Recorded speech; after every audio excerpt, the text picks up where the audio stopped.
이 더러운 풀떼기가 약이라고? 내년이 캔 잡초에서 송장 썩는 냄새가 진동을 하는구나. 우악스러운 사내가 내던진 약보따리가 장터 흙바닥에 나뒹굴었습니다. 충청도 보은 제1가는 약재상 강객주가 비단 두루마기 소매자락을 탈탈 털며 순덕이 앞에 침을 탁 뱉었지요. 당장 썩 꺼지거라.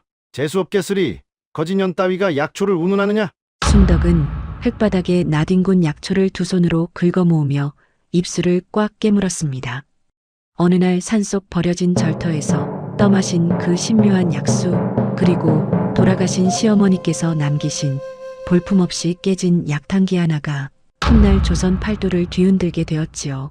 대체 이 남루한 여인은 무엇으로 세상을 들썩이게 만든 것일까요? 이야기 시작 전 구독과 좋아요 부탁드립니다. 그럼 감동과 반전이 가득한 옛 이야기 지금 바로 시작합니다. 때는 조선 중기 충청도 보은 속리산 자락에 도랑골이라는 작은 마을이 있었습니다. 산 그림자가 마을 위로 길게 드리워지는 외진 골짜기였는데 이 마을에 하늘이 노하셨는지 3년째 빗줄기 하나 내리지 않아 논바닥이란 논바닥은 거북이 등딱지처럼 쩍쩍 갈라졌고 개울에는 돌멩이만 하얗게 드러나 있었지요. 나무란 나무는 제 몸의 물기를 아끼느라 잎을 바짝 말아 올리고 있었고 밭에 뿌려놓은 씨앗은 싹도 틔우지 못한 채 흙 속에서 말라 비틀어지고 있었으니 사람이 사는 마을이라 부르기가 민망할 지경이었습니다. 콜록 콜록 마을 제일 끝자락 다 쓰러져가는 초가삼간 안에서 피갈에 섞인 기침 소리가 흘러나왔습니다. 방 안은 쉰 집내와 병자의 땀 냄새가 뒤섞여 숨쉬기조차 버거웠고 다 해진 이불 밑으로 뼈만 앙상하게 남은 노부인 한 분이 거친 숨을 몰아쉬고 계셨지요. 보은 한진사댁의 종부 한씨 부인이셨습니다. 한때는 이 고을에서 가장 덕망 높은 양반 부인으로 마을에 병자가 나면 손수 약을 따려 이웃집 문 앞에 놓아두시기로 이름이 높으신 분이셨건만 남편이 억울한 옥사에 연루되어 돌아가신 뒤 가세가 풍비박산 나시더니 외아들마저 앞세우시고 이제는 며느리 순덕의 품에 겨우 목숨을 의지하고 계신 형편이었습니다. 어머님, 입 좀 적셔드릴게요. 순덕은 핏기 없는 얼굴로 시어머니의 갈라진 입술에 물 묻힌 헝겊을 살며시 대어드렸습니다. 그런데 그 헝겊에 묻은 물기마저 신라처럼 적었지요.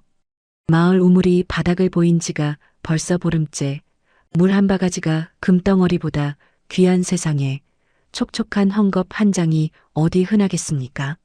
시어머니가 뼈마디만 남은 손으로 순덕의 손목을 힘주어 잡으셨습니다. 바람에 꺼져가는 등잔불 같은 소나기였지만 그 안에 담긴 간절함이 어찌나 뜨겁던지 순덕은 저도 모르게 숨을 멈추었지요. 순덕아, 벽장 안보자기를 펴보거라. 순덕이 벽장을 열었더니 누런 보자기에 쌓인 낡은 약탕기 하나가 자리하고 있었습니다. 한쪽 귀퉁이가 깨져나가고 옆구리에 실금이 거미줄처럼 나있는 장터에 내다 놓아도 아무도 거들떠보지 않을 볼품없는 물건이었지요. 그러나 시어머니는 집안 살림을 하나둘 팔아 넘겨야 했을 때에도 이것만은 끝끝내 품에서 놓지 않으셨습니다. 이 탕기에는 우리 한진사댁이 대대로 사람을 살려온 손길이 배어 있다. 시어머니의 목소리가 실오라기처럼 가늘어졌습니다. 깨지고 금이 갔으나 사람을 살리겠다는 마음까지 깨진 것은 아니다. 약을 담는 그릇이 아니라 사람을 살리는 마음을 담는 그릇이다. 내가 이어받아다오. 어머님, 제발 그런 말씀 거두세요. 약을 지어올 테니. 다 들어라, 순덕아. 시어머니의 눈에 마지막 불꽃이 돌았습니다. 세상에 버릴 것은 없다. 깨진 것이 오히려 제 것을 흘려 남을 살리는 법이니라. 그 말씀을 마지막으로 한씨 부인은 고요히 눈을 감으셨습니다. 순덕은 시어머니의 식어가는 손을 부여잡고 한참을 소리 없이 울었습니다. 눈물방울이 깨진 약탕기 위로 떨어졌으나 금간 틈새로 스며들어 사라져버렸지요. 마치 눈물조차 담아두지 못하는 그릇처럼 말입니다. 장례를 치르고 나니 하늘 아래 순덕 혼자뿐이었습니다. 쌀독은 이미 바닥을 드러낸 지 오래, 물 한 모금이 간절해도 구할 길이 막막했지요. 순덕은 약탕기를 품에 안고 마을 우물가로 나갔습니다. 혹여나 밤사이 한 방울이라도 고이지 않았을까 하는 신락 같은 마음에서였습니다. 그런데 우물가에 먼저 와 있던 아낙네 선옷이 순덕을 보더니 팔짱을 끼고 힐끗거리는 것이 아니겠어요. 저기 한진사댁 며느리가 또 나왔네. 시어머니도 가시고 의지할 데가 없으니 불쌍하기는 하다만. 불쌍은 무슨. 팔자가 뒤틀려도 저렇게 뒤틀릴 수 있나? 남편도 없고 자식도 없고 가진 거라곤 깨진 탕기 하나뿐이라며. 즉, 저 탕기 꼬라지하고 주인 꼬라지하고 참 닮았어. 성한 데가 한 군데도 없으니.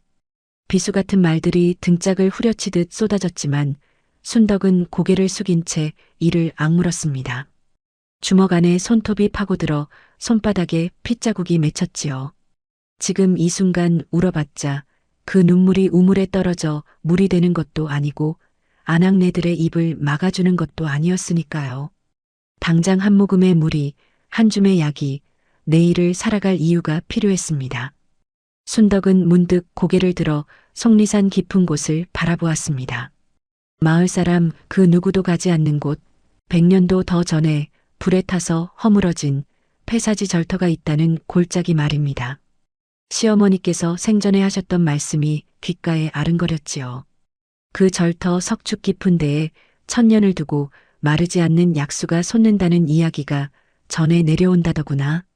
그때는 귓전을 스치는 옛 이야기인 줄로만 알았건만 마른 우물 앞에 서 있는 지금의 순덕에게는 그 전설이 유일한 빗줄기였습니다. 바스락 바스락. 사람 발자국이라곤 찾아볼 수 없는 산길이었습니다. 가시던 불이 행기를 통째로 삼켜버린 데다 넝쿨이 발목에 칭칭 감겨 한 발짝을 떼기도 쉽지 않았지요. 덤불 사이로 난 좁은 틈을 억지로 비집고 들어가니 가시가 치마폭을 찍고 살갗을 핥히었습니다. 발을 잘못 디뎌 미끄러질 뻔하기도 하고 머리 위에서 산까치가 울어대는 소리에 간담이 서늘해지기도 했습니다. 손바닥이 찢어져 피가 배어 나왔지만 순덕은 제 몸보다 약탕기가 다칠까봐 오히려 치마폭으로 탕기를 감싸 안았습니다. 깨진 데가 더 깨지면 어쩌나 하는 마음에 제 팔뚝이 가시에 찢기는 것은 아랑곳 없이 말이지요. 얼마나 올랐을까요? 이끼 낀 돌계단이 무너져 내린 곳에 폐사지 절터가 모습을 드러냈습니다. 대웅전 자리에는 불에 탄 기둥 밑둥만 숯검정으로 남아 있었고 기와장 조각이 풀숲에 반쯤 묻혀 뒹굴고 있었지요. 칡넝쿨과 억새가 폐허를 통째로 뒤덮어 마치 산이 저를 한 입에 삼킨 채 소화시키고 있는 듯한 광경이었습니다. 그때 순덕의 귀에 아주 미세한 소리가 잡혔습니다. 토독, 토독. 어디선가 물방울이 돌 위에 떨어지는 소리였지요. 순덕은 숨을 죽이고 소리가 나는 쪽으로 몸을 낮추어 기어갔습니다. 석축 아래쪽 이끼가 두텁게 깔린 바위 사이로 몸을 비틀어 넣자 생각지도 못한 광경이 눈앞에 펼쳐졌습니다. 바짝 마른 바깥 세상과는 딴판으로 바위 안쪽 작은 웅덩이에서 맑디 맑은 물이 조용히 솟아나고 있었지요. 이끼가 촉촉하게 젖어 초록빛을 띠고 있었고 물 위로 차갑고 서늘한 기운이 안개처럼 서려 있었습니다. 순덕은 떨리는 손으로 약탕기를 내밀었습니다. 금간 틈새로 물이 조금씩 새어나갔지만 아랑곳하지 않고 가득 담아 입으로 가져갔지요. 꿀꺽 꿀꺽 며칠을 타들어가던 목구멍으로 차가운 물이 흘러들어가는 순간 순덕은 제 의지와 상관없이 왈칵 눈물이 터져나왔습니다. 살았다. 살았어. 바로 그 순간이었습니다. 온 세상이 쩌렁하게 울리는 듯한 굉음이 머릿속을 관통했습니다. 마치 절의 범종을 귓바로 앞에서 내리친 것처럼 뇌 전체가 쨍하고 갈라지는 듯한 충격이었지요. 순덕은 약탕기를 놓치고 그대로 바위 위에 쓰러졌습니다. 심장이 가슴팍을 뚫고 나올 듯 요동치더니 눈앞이 하얗게 번지며 의식이 아득해졌습니다. 쪼로록 쪼로록 물이 흐르는 소리에 순덕은 간신히 정신을 차렸습니다. 욱신거리는 머리를 부여잡고 천천히 몸을 일으켰는데 그 순간 순덕은 자기 코를 의심하고 말았습니다. 세상의 냄새가 통째로 바뀌어 있었기 때문입니다. 그전까지 그저 흙내, 풀내, 물비린내 정도로만 뭉뚱그려 느껴지던 산속의 냄새가 마치 눈이 멀었던 사람이 갑자기 세상의 온갖 색깔을 한꺼번에 보게 된 것처럼 수십 수백 가지의 향으로 갈라져 코끝을 두드리고 있었습니다. 석축 틈에 뿌리 내린 작은 풀꽃에서는 달콤하면서도 쌉싸래한 약향이 실바람처럼 흘러왔고 바로 옆에 쓰러진 썩은 나무 토막에서는 시큼하고 쾌쾌한 악취가 코를 찔렀지요. 조금 떨어진 바위 틈에 자란 이름 모를 풀에서는 혓바닥이 아릴 듯한 쓰디쓴 독 냄새가 확 올라왔습니다. 마치 세상 만물이 저마다의 향으로 자기 정체를 알려주고 있는 듯 했지요. 이게 뭔 냄새가 이리도. 순덕은 겁이 나 코를 틀어막았지만 손가락 사이로도 온갖 향기가 비집고 들어왔습니다. 허둥대며 뒷걸음질을 치다가 순덕은 문득 한 방향에서 유독 강렬하게 코끝을 잡아끄는 향기를 느꼈습니다. 그것은 꽃향이라 하기에는 너무 깊고 약향이라 하기에는 너무 달콤한 가히 천상에서나 맡을 수 있을 법한 그윽한 향기였지요. 순덕은 홀린 듯 그 향을 쫓았습니다. 코가 이끄는 대로 바위 틈을 더듬고 이끼를 걷어내고 축축한 흙바닥에 무릎을 꿇었습니다. 향이 가장 진한 곳 바위 아래 흙을 맨손으로 파기 시작했지요. 손톱이 깨지고 손가락 끝에서 피가 맺혔지만 코끝에 감기는 향기가 어찌나 간절하게 자기를 부르는 듯 하던지 멈출 수가 없었습니다. 한 뼘쯤 파내자 시커먼 흙이 잔뜩 엉겨붙은 울퉁불퉁한 덩어리가 모습을 드러냈습니다. 눈으로 보기에는 못생긴 돌멩이였지요. 묵은 흙과 진흙이 겹겹이 엉겨붙어 도무지 무엇인지 형체를 알아볼 수 없었습니다. 그러나 순덕의 코에는 이 투박한 껍질 안에서 가히 온 산을 가득 채울 만한 향기가 뿜어져 나오고 있었습니다. 달콤하면서도 깊고 쓰면서도 그윽한 이 세상의 냄새라고는 믿기 어려운 천상의 약향이었지요. 대체 무엇이기에 이리도 향이 깊은 것이냐.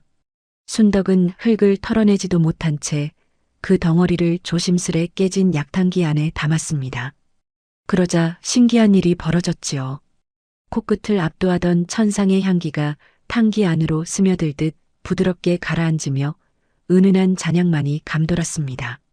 마치 깨진 약탕기가 그 귀한 것을 제품에 안아 향기가 새어나가지 않도록 감싸주는 듯 했지요. 순덕은 약탕기를 가슴에 꼭 안고 산을 내려왔습니다. 이것이 무엇인지 정확히는 몰랐지만 팔 수만 있다면 당장 쌀 한 되라도 살 수 있을 것 같았기 때문입니다. 보은 읍내 5일장은 가뭄통에도 사람들로 들끓었습니다. 순덕은 약탕기를 품에 안고 인파 사이를 비집고 들어갔지요. 셀 수 없이 굶은 탓에 볼이 푹 꺼졌고 옷은 산길에서 갈기갈기 찢겨 있었으니 사람들이 코를 싸매고 돌아서는 것도 무리는 아니었습니다. 순덕은 곧장 보은 제일가는 약재상 강만수의 가게 앞으로 다가갔습니다.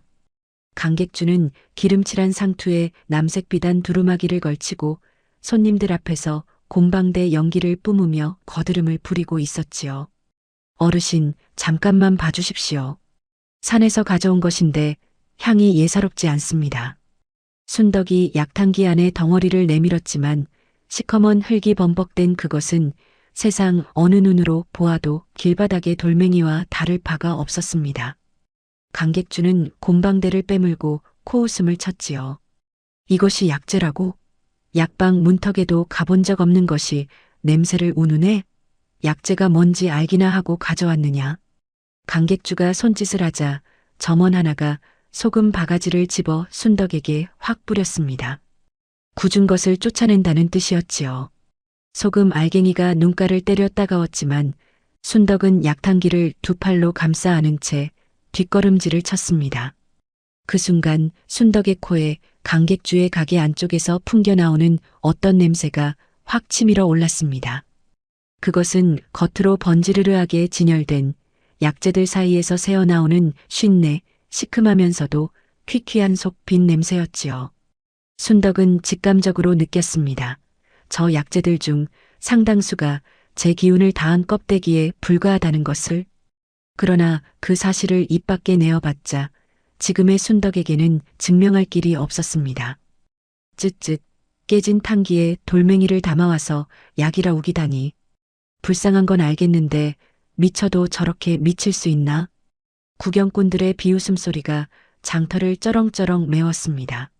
순덕은 눈물이 턱끝까지 차올랐지만 여기서 주저앉으면 진짜로 끝이라는 것을 알고 있었지요. 바로 그때 인파 뒤쪽에서 지팡이 끄는 소리가 또각또각 가까워지더니 늙수구레한 목소리 하나가 흘러나왔습니다. 그 탕기 안에 든 것, 이리 내 코에 대보아라.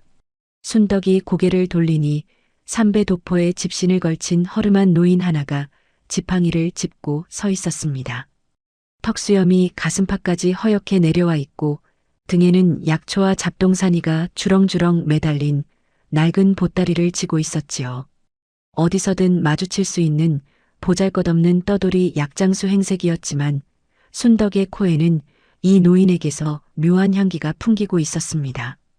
깊은 산속 오래 묵은 소량 같은 맑으면서도 단단한 향기가 노인의 몸 전체를 감싸고 있었지요. 순덕은 이 향기가 무엇을 뜻하는지 알 수 없었지만 왠지 모르게 경계심보다 안도감이 먼저 들었습니다. 노인이 순덕 앞에 다가와 약탕기 안에 코를 바짝 갖다 대었습니다. 한참을 냄새를 맡던 노인의 숨이 딱 멈추더니 지팡이를 쥔 손에 힘이 들어가는 것이 보였지요. 평생을 약초와 더불어 살아온 노인이었기에 흙 속에 감춰진 귀한 영지의 향을 놓칠 리가 없었던 것입니다. 어디서 이것을 구한 게냐? 노인의 목소리가 미세하게 떨렸습니다. 강객주가 곰방대를 빼물며 끼어들었지요. 영감, 못이 대수라고 거지년의 돌멩이에 코를 대고 난리요? 볼만큼 봤으면 썩 비키시오. 노인은 강객주를 거들떠보지도 않고 품속에서 주먹만한 엽전 꾸러미를 꺼냈습니다. 그리고 헤아리는 신용도 없이 통째로 순덕의 손에 쥐어주었지요. 이것이 전부다. 순덕의 손이 사시나무 떨듯 떨렸습니다. 5냥이었습니다. 쌀 5가마니는 좋게 살 수 있는 거금이었지요. 구경꾼들의 웅성거림이 파도처럼 퍼져나갔고 강객주는 곰방대를 문 채 입이 떡 벌어져 다물어지지 않았습니다. 노인은 약탕기를 조심스레 받아들더니 나지막이 말했습니다. 남의 코가 못 맞는다고 향기가 없는 것이 아니다. 귀한 것은 본디 제 향을 숨기는 법이니라. 노인은 그 한마디를 남기고 장터 인파 속으로 유유히 걸어들어가 사라졌습니다.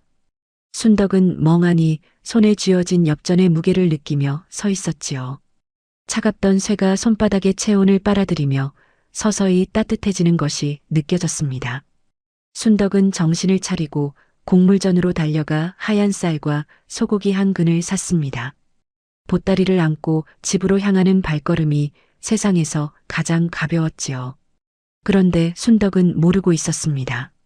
그 허름한 약장수 영감이 지난 봄 속리산 산길에서 열병에 쓰러져 죽어가고 있을 때 지나가던 순덕이 자기 품에 마른 약초를 다려 먹이고 입던 겉옷을 벗어 덮어주어 목숨을 건져낸 바로 그 사람이라는 것을 말입니다.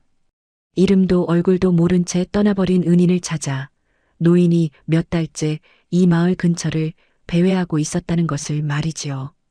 오랜만에 솥뚜껑에서 하얀 김이 모락모락 피어올랐습니다. 구수한 밥 냄새가 집 안가득 번지자 순덕은 저도 모르게 코끝이 시큰해졌지요. 시어머니의 위패 앞에 밥 한 그릇을 가지런히 올려놓고 두 손을 모았습니다. 어머님 보고 계시지요. 흰밥에 고깃국입니다. 이 못난 며느리가 반드시 잘 살아 보이겠습니다. 밥을 한술 뜨다가 문득 깨진 약탕기를 내려다보았습니다. 금이 가고 한쪽이 깨져나간 볼품없는 그릇이었지만 오늘 이 탕기가 품어준 귀한 영지 덕에 쌀밥이 입에 들어오고 있는 것이었지요. 날이 어두워져 마루로 나왔을 때였습니다. 먼 산 너머로 바람 한 줄기가 불어왔는데 순덕의 코에 아주 희미하지만 분명한 냄새 하나가 걸려들었습니다. 그것은 무언가 타는 듯한 매캐한 냄새, 연기도 아니고 재도 아닌 것이 목구멍 안쪽을 칼로 긁는 듯한 알싸한 냄새였지요. 속리산 너머 북쪽에서 바람을 타고 밀려오는 것이 분명했습니다. 순덕은 코를 킁킁거리며 눈을 가늘게 떴습니다. 이유를 알 수 없는 불안함이 가슴 밑바닥에서부터 찬물처럼 차올랐지요. 그러나 이 낯선 냄새가 무엇을 뜻하는지 그때의 순덕은 아직 알지 못했습니다. 다만 절터의 약수를 마신 그날부터 세상이 이전과는 송두리째 달라졌다는 것만은 코끝에 감기는 수백 가지의 향기가 증명해주고 있었지요. 밖에서는 올빼미 한 마리가 지붕 위에 앉아 부엉부엉 울어대고 있었고 북쪽에서 불어오는 바람에 실린 매캐한 냄새는 밤이 깊어질수록 조금씩 짙어지고 있었습니다. 그날 이후로 순덕의 하루하루는 완전히 뒤바뀌었습니다. 아침에 눈을 뜨는 순간부터가 달랐지요. 예전에는 그저 흙내, 풀내, 이슬 냄새 정도로 뭉뚱그려지던 새벽 공기가 이제는 수십 갈래로 갈라져 코끝에 닿았습니다. 마당 구석에 도단한 쑥 한 포기에서는 맵싸하면서도 개운한 향이 올라왔고 담장 밑에서 썩어가는 낙엽 무더기에서는 시큼하고 쾌쾌한 냄새가 지렁이처럼 기어 나왔지요. 처마 끝에 매달린 거미줄에서조차 비온 뒤 젖은 실 냄새가 느껴질 지경이었으니 세상이 통째로 코 위에 올라앉은 것 같았습니다. 처음 며칠은 그 폭풍 같은 냄새에 머리가 지끈지끈 아팠습니다. 밥을 지으려 아궁이에 불을 떼면 장작의 나무찐 냄새가 머리꼬를 때렸고 우물가에서 빨래를 하면 잿물의 알싸한 기운이 눈물을 쏟게 만들었지요. 순덕은 혹시 절터에서 동물을 마신 것은 아닌가, 열병이 든 것은 아닌가 하여 겁이 나기도 했습니다. 그러나 날이 갈수록 그 수많은 냄새가 저마다 품고 있는 뜻이 어렴풋이 가려지기 시작했지요. 싱싱하게 살아있는 것에서는 맑고 푸른 풀향이 나고 기력을 돋우는 약초에서는 달콤하면서도 깊은 약향이 나며 독을 품은 것에서는 혀끝이 아린 듯 쓰디쓴 냄새가 올라온다는 것을 말입니다. 그리고 썩어 제 기운을 다한 것에서는 시큼하고 꿉꿉한 악취가, 사람을 해칠 위험이 있는 것에서는 코를 태우는 듯한 매캐한 냄새가 풍긴다는 것도 차츰 알아가게 되었지요. 순덕은 이 신통한 코가 이끄는 대로 속리산 이곳저곳을 헤매기 시작했습니다. 마을 사람들이 나무를 하러 다니는 얕은 산기슭이 아니라 짐승도 잘 들지 않는 깊은 골짜기 쪽으로 말입니다. 사나흘째 산을 헤매던 날이었습니다. 속리산 북쪽 기슭, 바위가 병풍처럼 둘러친 골짜기 안으로 접어드는 순간 순덕은 걸음을 멈추고 제 코를 의심하고 말았습니다. 골짜기 입구에 들어서자마자 수십 가지의 약향이 한꺼번에 코를 덮쳤기 때문입니다. 달콤한 향, 쌉싸래한 향, 그윽한 향, 알싸한 향, 진하면서도 청량한 향, 그것들이 따로 놀지 않고 서로 어우러져 마치 풍류객이 타는 거문고의 합주처럼 코끝에서 화음을 이루고 있었지요. 남들이 보기에는 칡넝쿨과 자풀이 어지러이 엉킨 버려진 골짜기에 불과했을 것입니다. 그러나 순덕의 코에는 이 골짜기 전체가 하늘이 숨겨놓은 약재 창고였지요. 순덕은 무릎이 풀려 바위에 주저앉았습니다. 세상에, 이런 곳이 숨어 있었단 말이냐. 바람이 불 때마다 풀들이 흔들리며 향의 물결이 이쪽에서 저쪽으로 출렁이는 것이 마치 보이지 않는 약탄관이 소뚜껑을 열어젖힌 듯 했습니다. 순덕은 떨리는 손으로 풀 하나를 뽑아 코에 갖다 대 보았지요. 뿌리에서는 흙 냄새 사이로 진하고 달큰한 약향이 올라왔고 줄기를 꺾으니 맵싸하면서도 개운한 향이 손가락에 배어들었습니다. 순덕은 그날부터 동이 트기도 전에 지게를 지고 이 골짜기를 찾아왔습니다. 약재 공부를 해본 적은 없었지만 코가 스승이 되어 주었지요.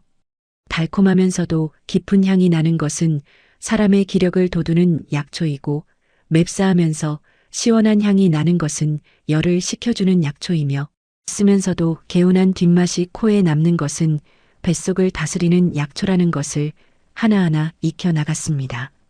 코가 귀하다고 당기는 것만 골라 케어 약탕기에 담고 지게에 묶어 산을 내려왔지요. 5일장 날이 돌아왔습니다.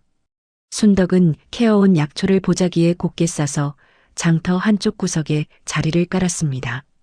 싱싱한 약초에서 은은한 풀향이 보자기 사이로 새어나갔지만 사람들의 반응은 우물가의 빨래 방망이보다도 차가웠지요.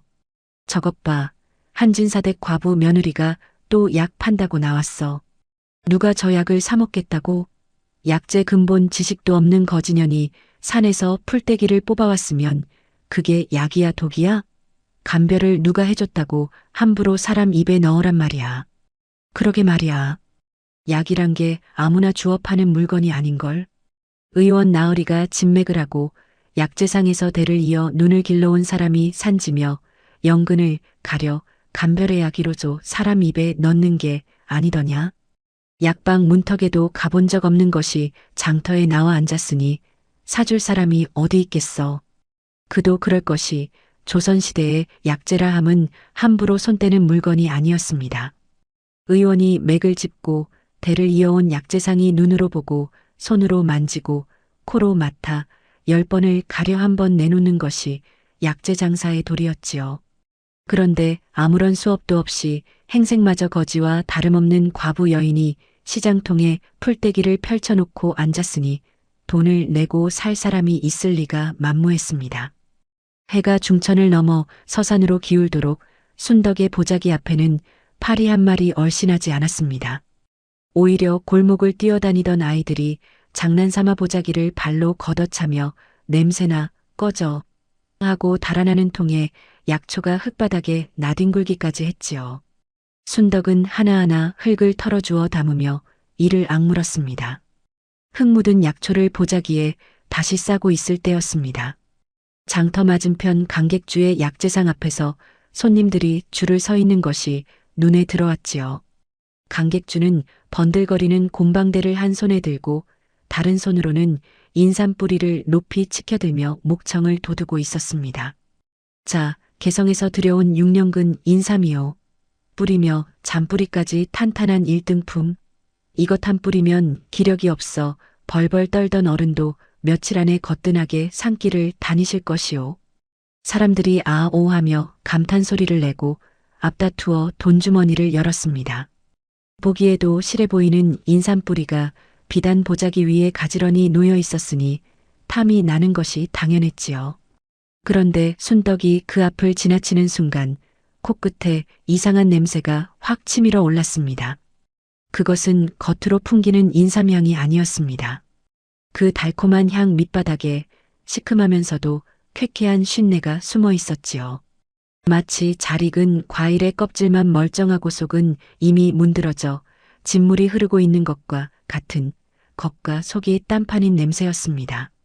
순덕의 코에는 분명했습니다. 저 인삼은 기운이 다 빠진 빈 껍데기에 불과하다는 것이. 저건 속이 다 죽어 있는데. 순덕이 저도 모르게 작은 소리로 중얼거렸습니다. 그 소리가 귀밝은 강객주의 귓전을 스쳤지요. 뭐라? 지금 내 물건에 뭐라 했느냐? 장터의 시선이 일시에 순덕에게로 쏠렸습니다. 순덕은 입을 다물었지요. 아무리 자기 코에 가짜 냄새가 진동한들 증명할 길이 없었으니까요. 약재 수업을 받은 적도 없고 의원의 자격도 없는 거지 과부가 보은 제일가는 약재상의 물건에 흠을 잡겠다고 나서 받자 돌아오는 것은 주먹과 욕설뿐이라는 것을 알고 있었습니다. 아무 말도 안 했습니다. 순덕은 고개를 푹 숙이고 장터를 빠져나왔지요. 등 뒤에서 강객주의 비릿한 웃음소리가 바람에 실려 쫓아왔습니다. 돌아오는 길 개울가에서 빨래를 하던 아낙네들이 또 한마디씩 던졌습니다. 장사가 됐어? 오늘도 빈 보따리지? 약재가 뭔 약재야? 독풀인지 쑥인지도 구분 못하는 사람이 캐온 풀떼기를 누가 목숨 걸고 사겠나? 차라리 남의 집 빨래라도 해주면 한 푼이라도 줄 텐데. 즉, 순덕은 대꾸하지 않았습니다. 대꾸할 기력도 뜻도 남아있지 않았으니까요. 다만 입술을 꽉 깨물고 집을 향해 발걸음을 재촉할 뿐이었지요. 팔리지 않은 약초를 마루에 널어 말리며 순덕은 무릎에 약탕기를 올려놓고 한숨을 토해냈습니다. 아무리 신통한 코를 가졌어도 아무도 믿어주지 않는 세상에서 코 하나가 무슨 소용이란 말입니까? 차라리 이 냄새들을 모르는 편이 속 편하지 않았을까 하는 생각이 물꼬를 트듯 밀려왔지요. 시어머니의 위패가 촛불에 흔들렸습니다. 어머님, 제가 미친 것일까요? 세상이 온통 냄새로 가득한데 그 냄새를 저 혼자만 맡고, 저 혼자만 알고, 저 혼자만 답답해하고 있습니다. 대답 없는 위패 앞에서 순덕은 약탕기에 깨진 자리를 손가락으로 쓰다듬었습니다. 거칠거칠한 금간 틈이 손끝에 걸릴 때마다 시어머니의 마지막 목소리가 귓가에 맴돌았지요. 약을 담는 그릇이 아니라 사람을 살리는 마음을 담는 그릇이다. 순덕은 코끝을 훔치며 고개를 들었습니다. 아직은 포기할 때가 아닙니다. 그로부터 며칠이 지난 한밤중이었습니다. 잠을 설치다 마루로 나온 순덕이 먼 산 쪽을 멍하니 바라보고 있는데 갑자기 코끝이 뜨끔하더니 목구멍 안쪽까지 화끈거리기 시작했습니다. 매캐한 냄새였습니다. 지난번 절터에서 돌아온 날 저녁 멀리 북쪽 바람에 실려 희미하게 스쳐갔던 바로 그 냄새가 이번에는 비교도 할 수 없이 짙어져 코 안을 가득 메우고 있었지요. 무언가 타는 듯하면서도 연기라고 하기에는 너무 독하고 제 냄새라 하기에는 너무 비릿한 코와 목구멍을 동시에 칼로 긁는 것 같은 알싸한 냄새였습니다. 순덕은 벌떡 일어나 마루 끝으로 나가 북쪽 하늘을 쳐다보았습니다. 눈에 보이는 것은 아무것도 없었지요. 칠흑 같은 밤하늘에 별만 총총할 뿐이었습니다. 그러나 코는 거짓말을 하지 않았습니다. 속리산 너머 북쪽에서 바람이 불어올 때마다 그 매캐한 냄새가 파도처럼 밀려왔다 빠져나갔습니다. 마치 눈에 보이지 않는 거대한 짐승이 산 너머에서 숨을 고르며 마을을 향해 한 발짝씩 다가오고 있는 듯 했지요. 순덕의 등줄기를 타고 한기가 쫙 내려왔습니다. 이유를 설명할 수는 없었지만 뱃속 깊은 곳에서 솟아오르는 확신이 있었습니다. 저 냄새가 마을에 닿는 날 끔찍한 일이 벌어질 것이라는 확신이요. 사람이 쓰러지고 곡소리가 나고 마을 전체가 죽음의 냄새에 잠길 것이라는 말로는 설명할 수 없으나 코가 온몸으로 외치는 예감이었습니다. 빨리 대비를 해야 한다. 순덕은 그 밤으로 잠을 포기하고 마루에 앉아 약초를 종류별로 가려 묻기 시작했습니다. 열을 다스리는 약초, 독을 빼내는 약초, 뱃속을 가라앉히는 약초, 코가 알려준 쓰임새에 따라 하나하나 골라 따로따로 묶었지요. 밤새 촛불 아래서 약초를 다듬는 순덕의 손끝이 바르르 떨렸지만 눈빛만은 흔들림이 없었습니다. 그 뒤로 순덕은 미친 듯이 산을 탔습니다. 새벽 닭이 울기 전에 지게를 지고 나서서 해가 완전히 진 뒤 어둠 속을 비틀거리며 돌아왔지요. 골짜기에서 캐온 약초를 마당에 멍석을 깔고 가지런히 널어 말렸습니다.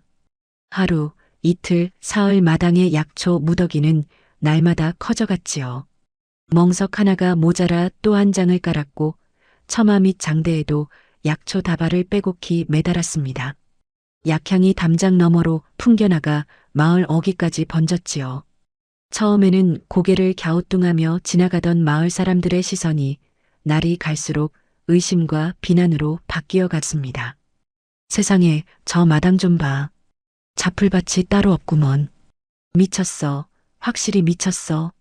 팔지도 못할 풀떼기를 산더미처럼 쌓아놓고 무엇을 하겠다는 거야. 무당질 아니야? 저렇게 풀을 잔뜩 깔아놓고 귀신을 부르는 것 같아서 오금이 저리다니까. 빨래터에서 아낙네 넷이 방망이로 빨랫돌을 탕탕 내리치며 목소리를 높였습니다. 이봐 순덕이 차라리 그 풀떼기로 지붕이나 이어. 멀쩡한 마당을 자풀밭으로 만들어 놓으면 벌레가 들끓을 텐데 동네 사람들 다 가렵게 해줄 작정이야? 웃음소리가 빨래터를 타고 마을 아래까지 울려 퍼졌습니다. 순덕은 그 웃음소리에 입술을 꽉 물었지만 말대꾸는 하지 않았지요.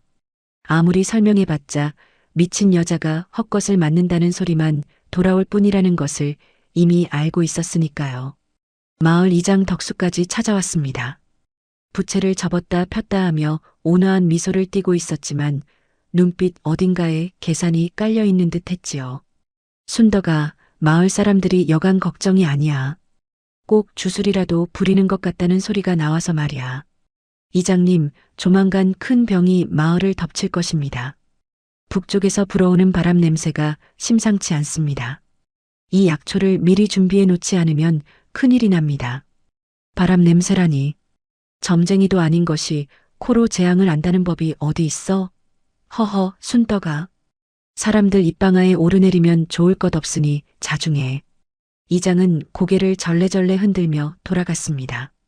순덕의 말에 귀를 기울이는 사람은 이 마을에 단 한 명도 없었지요. 문풍지가 덜컹거리는 밤이면 순덕은 마루에 앉아 무릎 위에 약탕기를 쓰다듬으며 시어머니의 위패를 바라보았습니다. 빈집에 자기 숨소리만 가득한 것이 어찌나 쓸쓸하던지 가끔은 약탕기를 향해 혼잣말을 했지요. 어머님, 코가 분명히 알려주고 있는데 아무도 들으려 하지 않습니다. 제가 잘못 맡고 있는 것일까요? 대답 대신 바람이 문 틈새로 스며들어 촛불을 흔들었습니다. 그 바람에 실려 또다시 저 북쪽에서 오는 매캐한 냄새가 코끝을 핥히고 지나갔지요. 며칠 전보다 확실히 짙어졌습니다. 마치 그 보이지 않는 짐승이 산 하나를 더 넘어 가까이 온 것처럼 말입니다. 순덕은 이를 악물고 다시 일어나 약초를 다듬기 시작했습니다. 한 다발, 두 다발, 촛불이 꺼질 때까지 손을 놓지 않았지요. 밖에서 아무리 손가락질을 하고 미쳤다고 욕을 퍼부어도 이 약초만은 놓을 수 없었습니다. 언젠가 반드시 이것이 필요한 날이 올 것이고 그때 가서 허둥대면 늦는다는 것을 순덕의 코가 밤마다 소리쳐 알려주고 있었으니까요. 두고 보세요. 이 약초가 사람을 살릴 날이 반드시 옵니다. 아무도 듣지 않는 빈방에서 순덕의 목소리만이 약탕기에 울려 담겼습니다. 그래도 순덕은 오일장이 돌아올 때마다 약초를 보자기에 싸들고 장터로 나갔습니다. 결과는 매번 같았지요. 해가 질 때까지 쪼그려 앉았다가 한 푼도 벌지 못하고 빈 보따리를 안고 돌아오는 날의 반복이었습니다.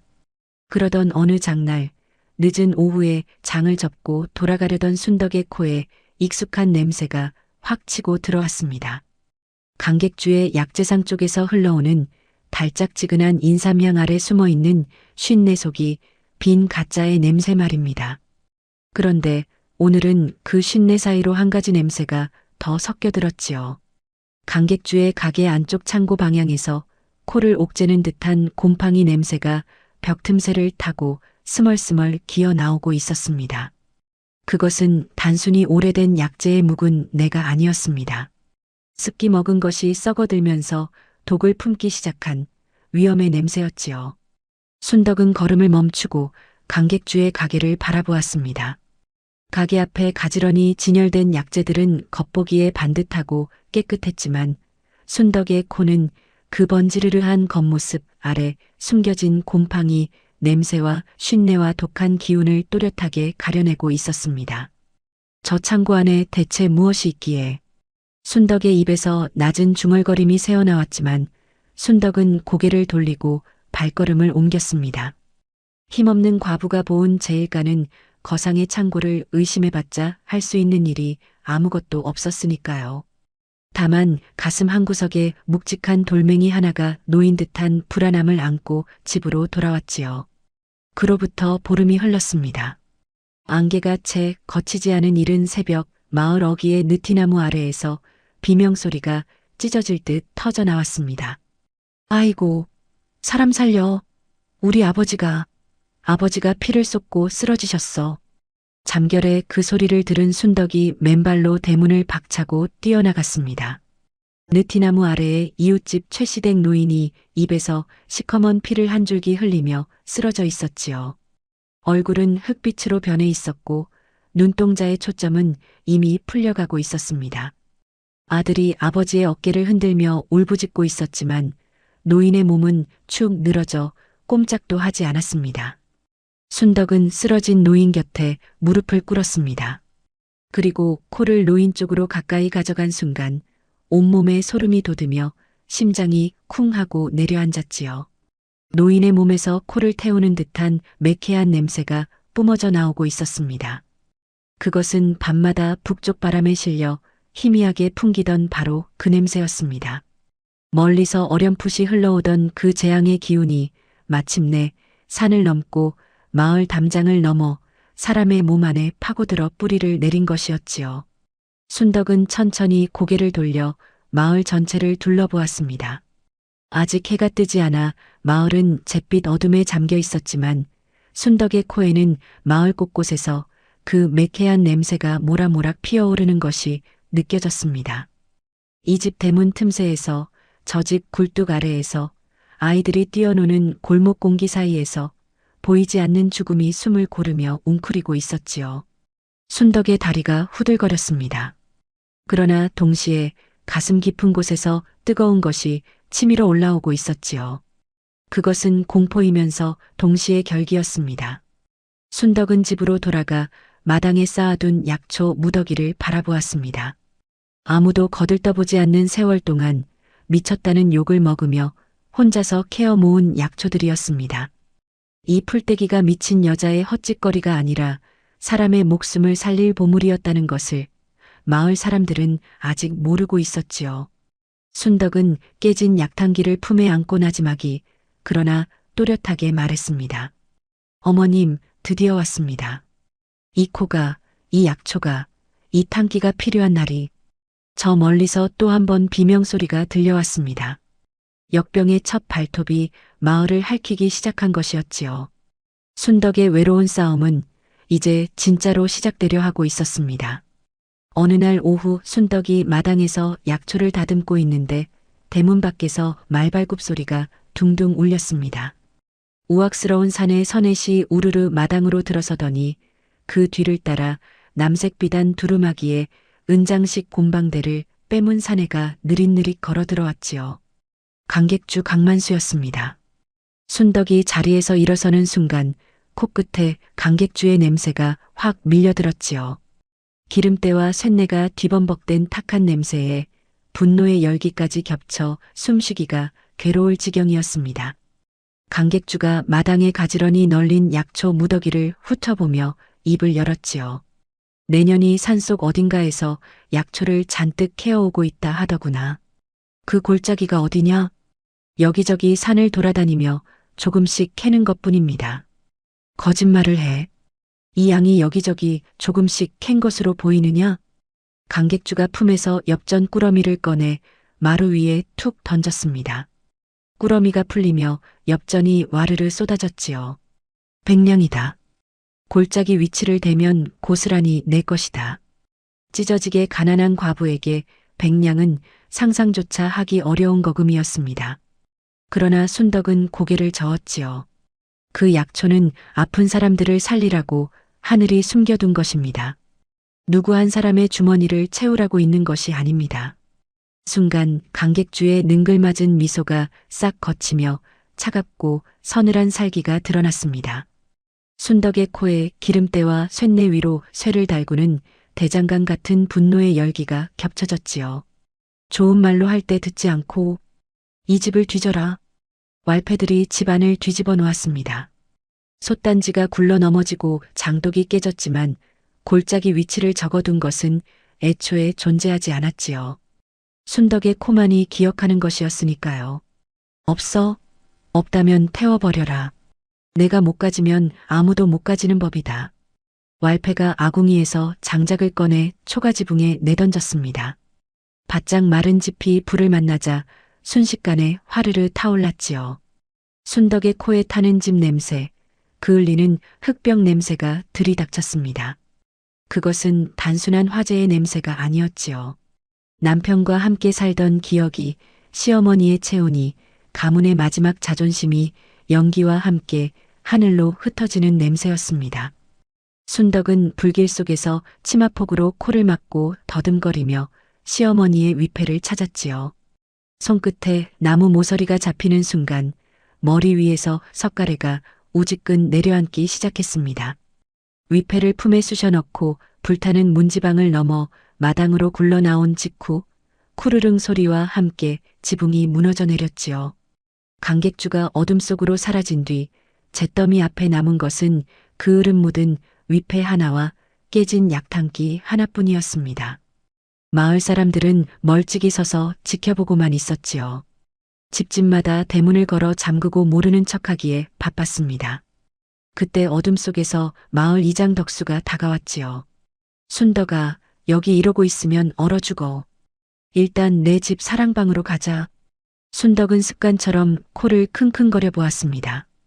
이장에게서는 아무런 냄새도 나지 않았지요. 강객주의 탁한 냄새도, 약초의 맑은 향도, 썩은 것에 악취도 없는 텅 빈 무치였습니다. 순덕은 그 무치를 안전하다는 뜻으로 받아들였지요.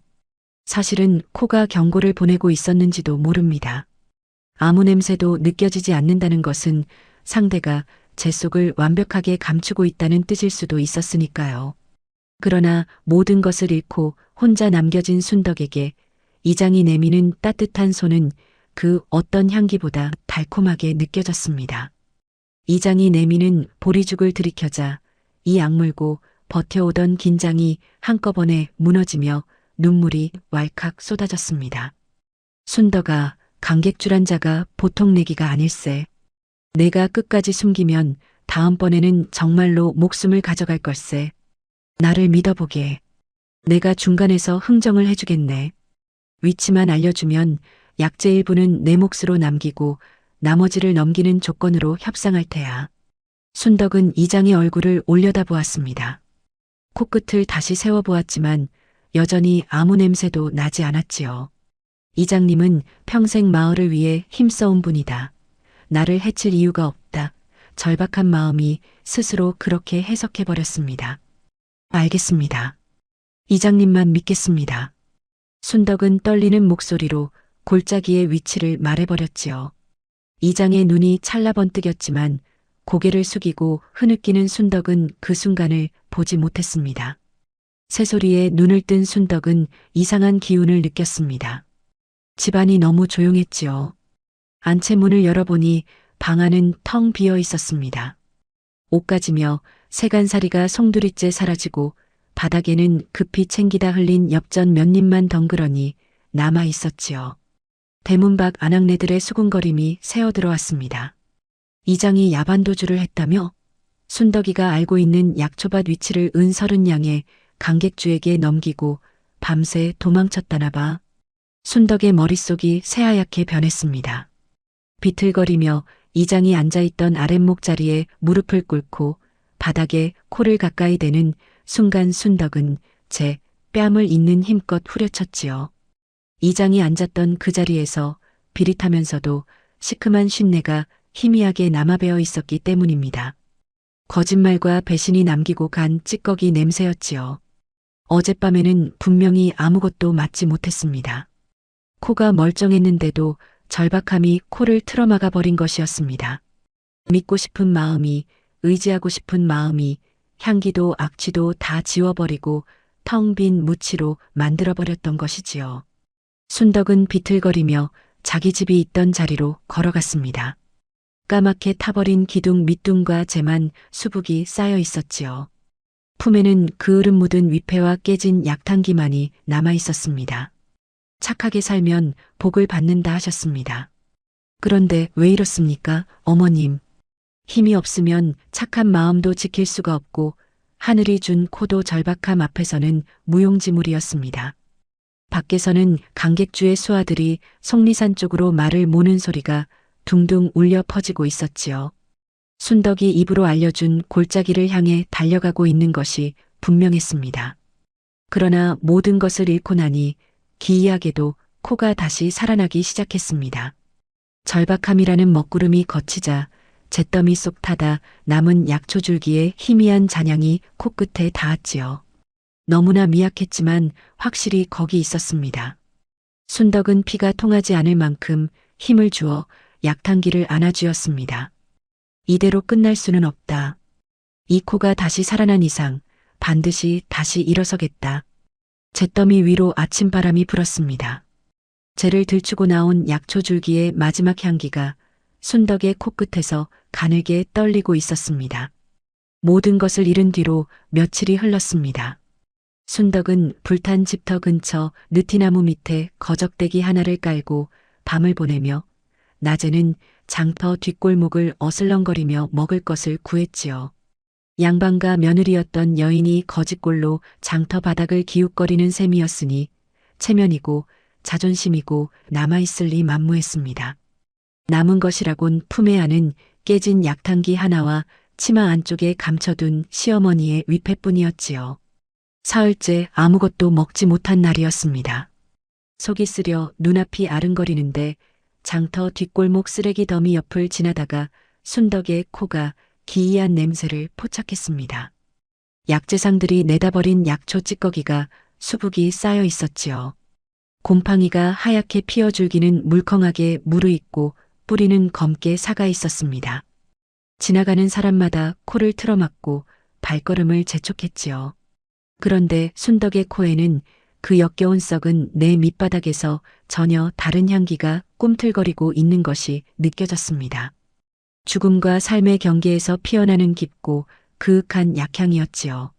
풀이 썩으며 스스로 제 독을 사겨내고 그 자리에 새로운 기운이 태어나는 발효의 냄새였습니다. 이것이 썩은 것이 아니라 다시 태어나고 있는 것이구나. 시어머니의 유언이 번개처럼 머릿속을 스쳤지요. 세상에 버릴 것은 없다. 순덕은 치마폭을 펼쳐 곰팡이 핀 약초를 한 움큼, 두 움큼 주워 담기 시작했습니다. 장터 사람들이 기겁을 하며 수군거렸지요. 썩은 약초 찌꺼기를 주워 먹으려는 거야? 완전히 미쳤어. 돌이킬 수 없을 만큼 미쳤다고. 순덕은 아랑곳하지 않고 치마폭 가득 약초를 안은 채 불탄 집터로 돌아갔습니다. 불에 타다 남은 아궁이 돌 3개를 다시 쌓고 그 위에 깨진 약탕기를 올렸습니다. 곰팡이 핀 약초를 하나하나 씻어 탕기에 넣고 불을 지피자 상상을 초월하는 악취가 사방으로 퍼져나갔지요. 담장 너머 아낙네들이 몰려왔습니다. 쓰레기 더미에서 주워온 썩은 풀떼기를 삶고 있잖아. 당장 불을 꺼. 돌멩이가 날아와 순덕의 등짝과 팔뚝에 맞았지요. 순덕은 아픔에 몸을 움츠렸지만 제 등짝으로 탕기를 감싸 안은 채 물러서지 않았습니다. 맞아도 좋습니다. 하지만 이 탕기만은 끌 수 없습니다. 사람들이 혀를 차며 흩어진 뒤에도 순덕은 묵묵히 불을 지폈지요. 시커멓던 국물이 졸여지며 검붉은 빛을 띠더니 나중에는 진한 갈색으로 맑아졌습니다. 순덕의 코에만 느껴지는 변화가 있었지요. 시큼하던 곰팡이 냄새가 신압으로 줄어들더니 그 아래 숨어있던 깊고 그윽한 약향이 고개를 들기 시작한 것이었습니다. 국물을 사발에 받아 아궁이 옆 따뜻한 돌 위에 놓고 이틀을 기다렸지요. 이틀째 되는 아침 뚜껑을 여는 순간 순덕은 탄성을 내질렀습니다. 곰팡이 냄새는 완전히 사라지고 그 자리를 채운 것은 죽음을 건너온 것만이 가질 수 있는 깊고 아린 약향이었지요. 어느 날이었습니다. 아줌마, 배고파요. 앙상하게 마른 손이 순덕의 치맛자락을 잡아당겼습니다. 12살 먹은 칠복이었지요. 역병에 부모를 모두 잃고 골목을 떠도는 고아 소년이었습니다. 때가 낀 무명 적삼이 갈기갈기 찢겨 앙상한 갈비뼈가 비쳤고 맨발은 까맣게 갈라져 있었지요. 순덕이 코를 아이 쪽으로 향하니 갓 빨래한 무명옥 같은 깨끗한 풀 냄새가 났습니다. 그런데 그 맑은 향 위로 아주 희미하지만 분명한 매캐한 냄새가 한 겹 더 씌워져 있었지요. 북쪽에서 불어오던 바로 그 역병의 냄새였습니다. 아이가 의식하지 못할 뿐 역병이 이미 이 작은 몸 안으로 파고들고 있었던 것이지요. 얘야, 아줌마가 주는 것을 먹을 수 있겠니? 맛도 없고 냄새도 독할 텐데. 칠복이는 고개를 끄덕였습니다. 발효를 마친 약재 국물을 조금 떠서 입에 넣어주자 아이의 얼굴이 사정없이 일그러졌지요. 그래도 꿀꺽 삼켰습니다. 한 모금, 두 모금. 한 식경쯤 지났을까요? 칠복이가 갑자기 배를 움켜쥐더니 입에서 시커먼 것을 우욱 쏟아냈습니다. 얘야, 칠보가, 정신 차려. 그런데 시커먼 것을 토해낸 뒤 흑비치던 아이의 낯짝에 서서히 핏기가 돌기 시작했지요. 거칠게 몰아쉬던 숨이 가라앉고 체온이 정상으로 돌아오고 있었습니다. 코를 바짝 대보니 매캐하던 역병의 냄새가 감쪽같이 사라지고 깨끗한 풀 냄새만 남아 있었지요. 살았다. 이 아이가 살았어. 썩은 것이 약이 되었습니다. 모두가 쓰레기라고 버린 것이 사람의 목숨을 살리는 보물로 변한 것이었지요. 칠보기가 순덕의 무릎에 머리를 기댄 채 잠들었을 때 집터 뒤쪽에서 지팡이 끄는 소리가 들려왔습니다. 코끝에 깊은 산속 소량 같은 맑은 향기가 스며들었지요. 떠돌이 약장수 노인이 서 있었습니다. 이 냄새가 나를 여기까지 불러들이더구나. 노인이 탕기 안에 발효 약재에 코를 바짝 대더니 고개를 끄덕였지요. 그리고 집터 한 구석, 불에 타다 남은 담장 밑에 뒹구는 깨진 항아리를 가리켰습니다. 항아리의 금간 틈새로 이슬이 스며 나와 마른 흙바닥을 적시고 있었고 바로 그 자리에서 연두빛 풀싹 서너 개가 머리를 내밀고 있었지요. 온 마당이 재와 잿빛 흙으로 뒤덮인 죽음의 땅에서 유일하게 살아있는 것이었습니다. 멀쩡한 항아리였으면 물을 꽉 채우고 앉아 아무데도 주지 않았을 것이다. 깨졌기에 물이 새어나갔고 새어나간 물이 저 풀을 살렸다. 완벽한 그릇은 제 안에 물을 가도 제 배만 채우지만 깨진 그릇은 제 몸에 물을 흘려 세상을 적시는 법이다. 순덕의 눈에서 눈물이 주르르 흘러내렸습니다. 하지만 억울합니다. 저를 이 꼴로 만든 자들이 잘 먹고 잘 사는데 제가 왜 저들까지 살려야 합니까? 원수에게 독을 갚으면 내 몸에도 독이 도는 법이다. 독은 독으로 갚는 것이 아니라 약으로 다스리는 것이다. 노인이 약탕기에 깨진 모서리를 쓰다듬으며 물었지요. 지금 내 코에 이 탕기에서 무슨 냄새가 나느냐? 순덕이 코를 가까이 대니 발효 약재의 향 사이로 시어머니가 수십 년간 약을 다리시던 세월의 향기가 켜켜이 배어 올라왔습니다. 약 냄새가 납니다. 시어머니께서 평생 다려오신 약의 향이 이 탕기에 남아 있습니다. 이 탕기는 깨져도 약을 담던 본분을 잊지 않고 있다. 내가 이 탕기를 닮아야 한다. 순덕은 한참을 약탕기를 바라보다 눈물을 닦고 두 손으로 들어올렸습니다. 독은 약으로 다스리겠습니다. 이 냄새나는 약재로 죽어가는 사람들을 살리고 저를 비웃던 이들이 제 발로 찾아오는 날 내미는 것은 복수가 아니라 이 탕기에 담긴 약이 될 것입니다. 노인의 얼굴에 깊은 미소가 번졌지요. 이제야 내 몸에서 사람 냄새가 제대로 나는구나. 원한으로 가득 찼을 때는 탄내가 났는데 지금은 이 탕기와 같은 향이 나기 시작했어. 쓰면서도 따뜻한 약을 다리는 그릇의 향기가. 노인은 보따리를 등에 걸치고 저녁 어스름 속으로 걸어 들어갔습니다. 순덕이 사라져가는 뒷모습을 바라보며 코를 킁킁거리니 깊은 산속 소량이 오래도록 집터 위에 머물러 있었지요. 잠에서 깨어난 칠보기가 순덕의 치맛자락을 잡아당겼습니다. 아줌마, 배 아픈 게 다 나았어요. 그런데 이 냄새 뭐예요? 나쁜 냄새는 아닌데. 뭔가 따뜻한 냄새 같아요. 이 냄새가 바로 약 냄새란다. 좋은 약은 입에도 쓰고 코에도 독하지만 그 쓴 것이 몸 안에 나쁜 것을 몰아내는 거야. 칠보기가 순덕의 품에 머리를 기대며 나지막이 말했지요. 아줌마 옆에 있으면 따뜻한 냄새가 나요. 배고픈 것도 좀 괜찮아져요. 순덕은 아이의 머리카락을 쓸어내리며 깨진 약탕기를 한 손으로 어루만졌습니다. 이 아이가 있는 한 살아서 이 약을 만들어서 더 많은 사람을 살려야 했지요. 밤하늘에 별이 반짝거렸고 순덕의 코에는 북쪽에서 불어오는 바람에 실린 매캐한 역병의 냄새가 전보다 한층 짙어진 채 밀려들고 있었습니다. 깨진 그릇은 제 안의 것을 흘려 세상을 적신다. 이것이 이 못난 과부 며느리의 새로운 싸움의 시작이었습니다. 역병이 마을을 통째로 삼키는 데에는 그리 오랜 시간이 걸리지 않았습니다. 순덕이 밤마다 맡아오던 그 매캐한 냄새가 이제는 마을 공기 자체에 배어들어 어느 골목을 돌아서든 숨 쉬는 것조차 괴로울 지경이 되어버린 것이지요. 처음에는 노인들이 먼저 쓰러졌습니다.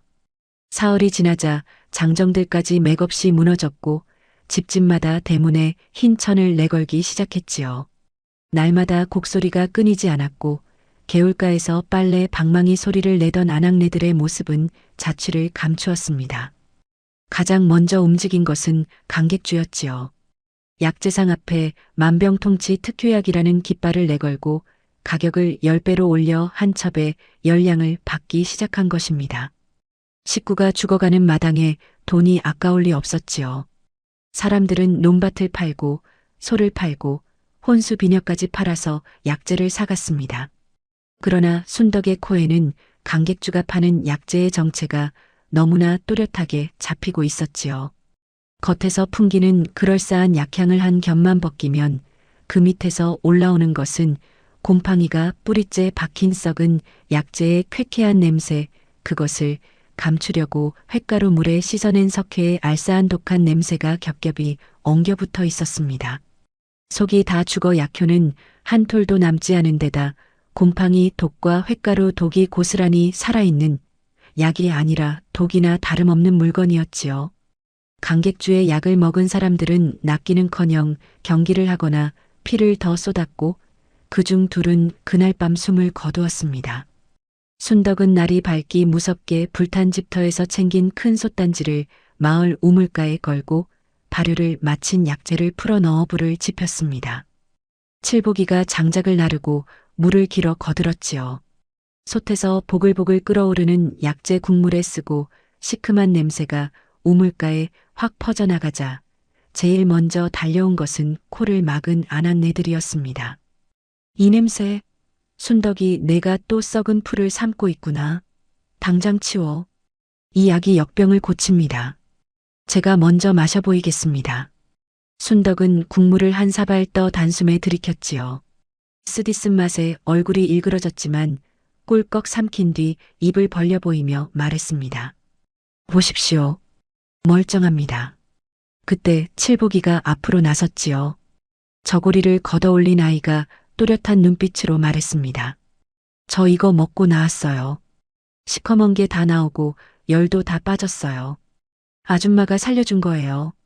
며칠 전까지 죽을 것처럼 보이던 아이가 멀쩡히 서 있는 것을 보자 수군거림이 번졌지만 선뜻 나서는 사람은 없었지요. 전환점은 뜻밖의 곳에서 왔습니다. 빨래터에서 순덕을 가장 모질게 비웃던 최시댁 큰며느리가 시아버지를 등에 업고 비틀거리며 우물가에 나타난 것이었지요. 순덕아, 살려줘. 순덕은 노인에게 코를 바짝 떼보았습니다. 매캐한 역병의 냄새가 맹렬했지만 그 밑바닥에 아직 살아있는 미약한 숨냄새가 남아있었지요. 아직 늦지 않았습니다. 눕히세요. 약재 국물을 조금씩 흘려넣자 한 식경도 안 되어 노인이 시커먼 것을 우욱 토해냈습니다. 순덕의 코에 매캐한 역병의 냄새가 쏟아져 나왔지요. 몸속에 도사리던 도끼가 밖으로 뽑혀 나온 것이었습니다. 얼마 지나지 않아 노인의 얼굴에 핏기가 돌고 풀려있던 눈동자에 초점이 잡혔지요. 아버님, 정신이 드세요? 최시댁 큰며느리가 목을 놓아 울었습니다.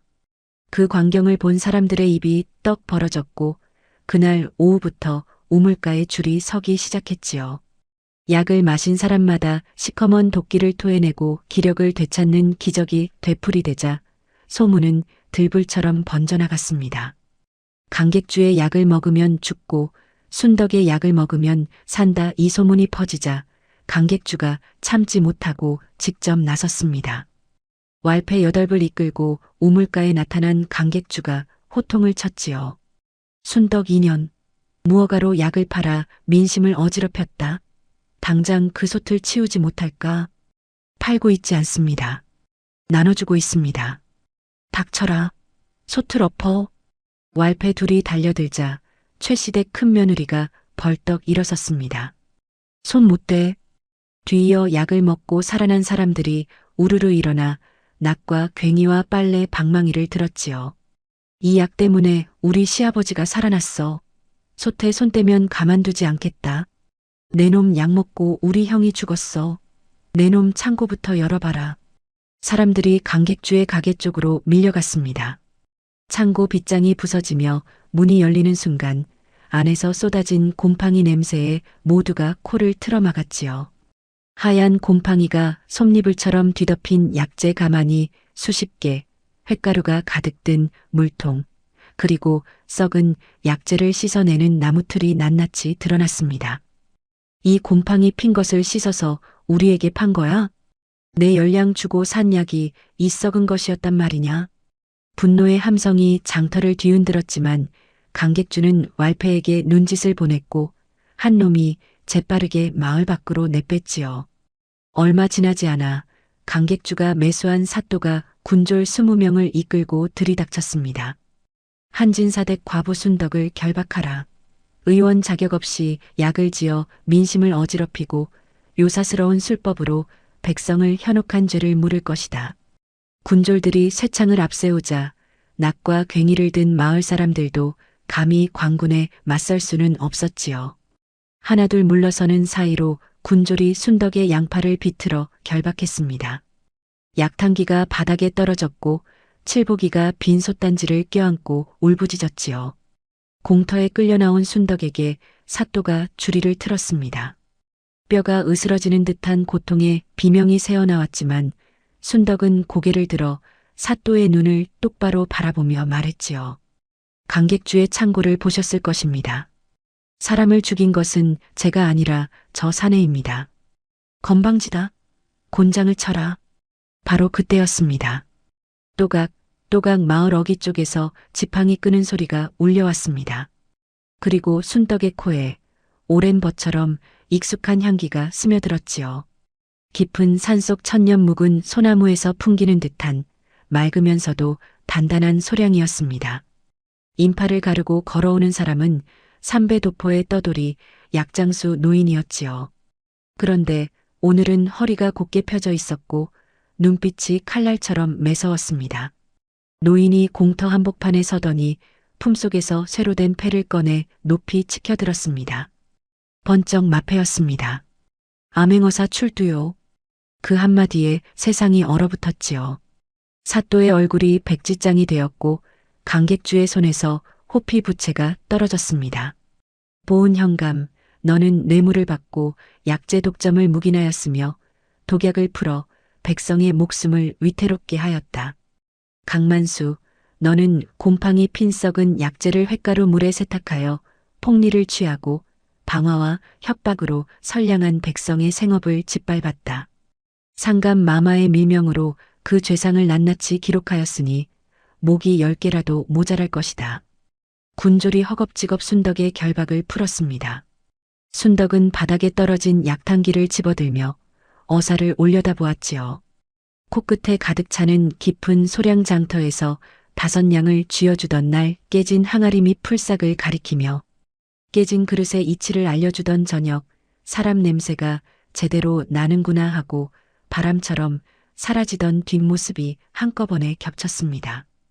지난 봄 내가 산길에서 열병에 죽어가고 있을 때 지나가던 여인이 자기 품의 약초를 다려 먹이고 입던 겉옷을 덮어주었다. 코가 먹먹하여 아무것도 맡지 못하는 와중에도 그 겉옷에서 나던 풀향기만큼은 또렷하였지. 장터에서 깨진 탕기를 든 여인에게서 바로 그 향기가 풍기기에 이후 내 행보를 지켜보며 강만수의 악행 증거를 모아왔다. 순덕은 그제야 깨달았지요. 왜 이 노인에게서 항상 깊고 맑은 소량이 풍겼는지를. 그것은 약장수의 향이 아니라 흔들림 없이 정의를 품고 때를 기다려온 사람의 향기, 한 그루 오래된 소나무가 비바람에도 꺾이지 않듯 제 소임을 묵묵히 지켜온 사람의 향기였습니다. 강객주와 탐관 사또가 결박되어 끌려갔습니다. 순덕은 깨진 약탕기를 가슴에 안은 채 우물가로 돌아가 꺼져가는 솥에 장작을 다시 넣었지요. 아직 아픈 사람이 남아 있었으니까요. 칠보기가 달려와 순덕의 손을 잡았고 마을 사람들이 하나둘 말없이 다가와 약초를 다듬기 시작했습니다. 보글보글 솟해서 약이 다시 끓기 시작했습니다. 쓰고 시큼한 약 냄새가 마을 전체로 퍼져나갔지만 이제 그 냄새를 막는 사람은 아무도 없었습니다. 강객주와 탐관 사또가 충주 가명으로 압송되고 보름이 지났을 무렵 어사의 장계를 받아보신 상감 마마께서 순덕을 한양으로 불러들이셨습니다. 보은 골짜기에서 평생 발 한 번 벗어나 본 적 없는 과부 며느리가 대궐문을 밟게 된 것이지요. 순덕은 새로 지어 입은 무명 치마저고리 차림에 깨진 약탕기를 품에 안고 대전 마루에 엎드렸습니다. 이마가 차가운 돌바닥에 닿는 순간 코끝에 대궐 특유의 향이 밀려들었지요. 단향과 사향이 뒤섞인 무겁고 화려한 향, 비단의 배인 기름향, 금박과 주칠에서 올라오는 칠냄새 한 번도 맡아본 적 없는 호사스러운 냄새들이었지만 순덕의 코에는 어쩐지 답답하고 텁텁하게 느껴졌습니다. 속리산 골짜기의 맑은 풀향기가 그리웠지요. 고개를 들라 상감 마마의 목소리가 대전을 울렸습니다. 순덕이 조심스레 고개를 드니 용상 위에서 임금이 내려다보고 계셨지요. 어사가 순덕의 사연을 조목조목 아랜 뒤였습니다. 과인이 들으니 내가 역병에 쓰러진 백성을 살리고 악덕 상인의 죄상을 밝히는 데 큰 공을 세웠다 하는구나. 참으로 기특하다. 상감 마마께서 내관에게 눈짓을 하시자 붉은 비단 보자기에 쌓인 황금 열량이 순덕 앞에 놓였습니다. 이어서 임금이 입을 여셨지요. 이 금을 하사하고 아울러 내의원 소속 약방 여관의 자리를 내리겠다. 내 코의 재주가 사실이라면 궁에서 약재를 감별하는데 크게 쓸모가 있을 것이다. 황금 열량의 궁궐의 벼슬이라니 보은 고을 전체를 뒤집어도 구경하기 어려운 상이었습니다. 대전의 도열한 신하들이 웅성거렸고 어사도 흐뭇한 눈빛으로 순덕을 바라보았지요. 그런데 순덕은 황금 보자기에 손을 대는 대신 품에서 깨진 약탕기를 꺼내 대전 마루 위에 조심스레 내려놓았습니다. 금이 가고 한쪽이 깨져나간 볼품없는 그릇이 번쩍이는 황금 옆에 나란히 놓이자 그 대비가 어찌나 선명하던지 대전하니 숨을 죽였지요.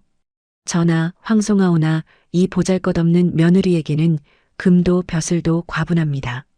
그러면 무엇을 원하느냐? 순덕은 이마를 바닥에 대고 또렷한 목소리로 아뢰었습니다.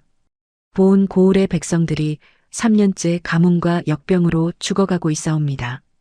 이 며느리에게 내리실 금 대신 보은 고을의 세금을 3년간 면해주시고 나라의 곡간을 여러 병들고 굶주린 백성에게 약과 쌀을 나눠주시옵소서. 그것이 이 며느리가 바라는 전부이옵니다. 대전이 고요해졌습니다.